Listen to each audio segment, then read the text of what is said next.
a newly elected and inaugurated President Trump has now put an executive order in place to terminate the Inflation Reduction Act and a lot of the incentives that came along with that. So we've done other videos on our channel where we kind of stayed bird's eye level on a lot of these topics as far as the Inflation Reduction Act, partly because every state was doing something different. There were a bunch of programs. It was kind of complicated, and I didn't want to say anything that I didn't want you to expect something and not get it. And so as always, and I'll probably say it again later in this video, make sure you are consulting a tax professional, because your heating and air guy is not a tax professional. But we'll get into that later in this video. I'll talk about what your options are moving forward. Now, the Inflation Reduction Act did have a bunch of programs. Most of those programs, when it came to HVAC, would include incentives and rebates that would award you if you were to go with, say, a higher efficiency system, or to say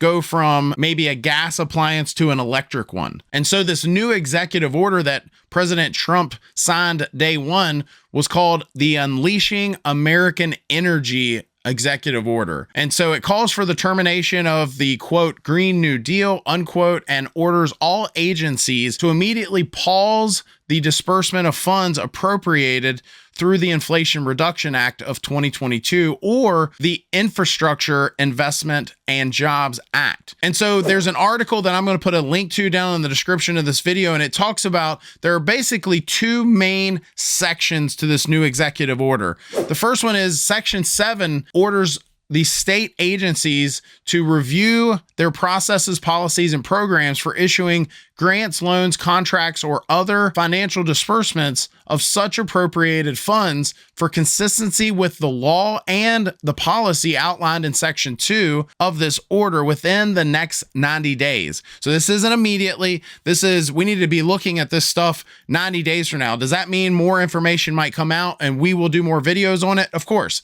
Make sure you've hit the subscribe button and that little bell so you get notifications when we do new videos like this. Section 2 includes a clause that calls for the safeguard of the American people's freedom to choose from a variety of goods and appliances, including but not limited to light bulbs, dishwashers, washing machines, gas stoves, water heaters, toilets, and shower heads, and to promote market competition and innovation within the manufacturing and appliance industries. Now, we did a video recently where we talked about how President Biden, on his last days in office, put an executive order in place banning certain types of water heaters. And I'll put a link to that video down in the description of this video.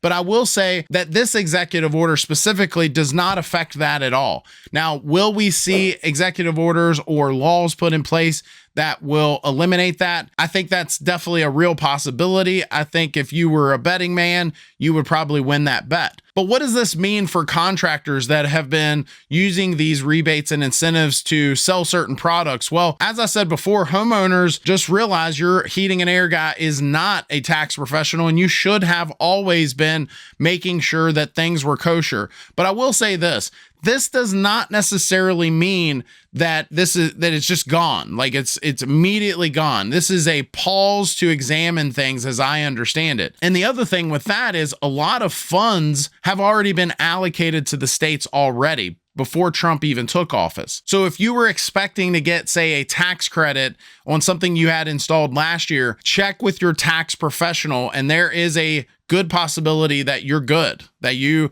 did everything right and you're good, that those funds have already been allocated. And the other thing is this is a pause, so it doesn't necessarily mean that it can't be unpaused in the future. What that looks like, we will see. Now, this article that I'll put a link to down below also touches on some interviews that they did with some folks at Hardy and ACA, getting their insights into all of this. Now, here's what this doesn't affect.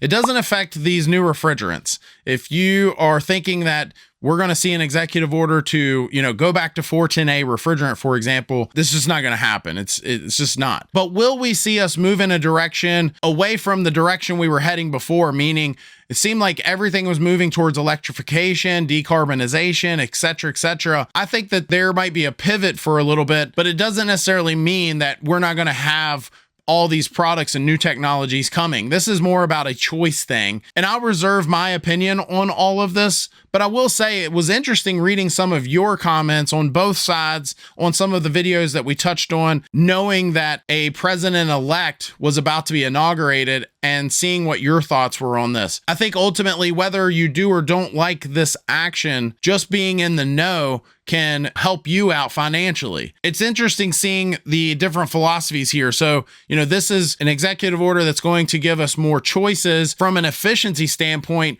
but then we're going to say put tariffs on imported products, so you won't be able to buy those. So this is just a different direction, good or bad. It's definitely different, especially for our industry. So let me know your thoughts down below. If you like this video, I think you'll like this one even more. It's where we talk about some of the reasons that the USA hates mini splits. Thanks for watching. Hit that subscribe button.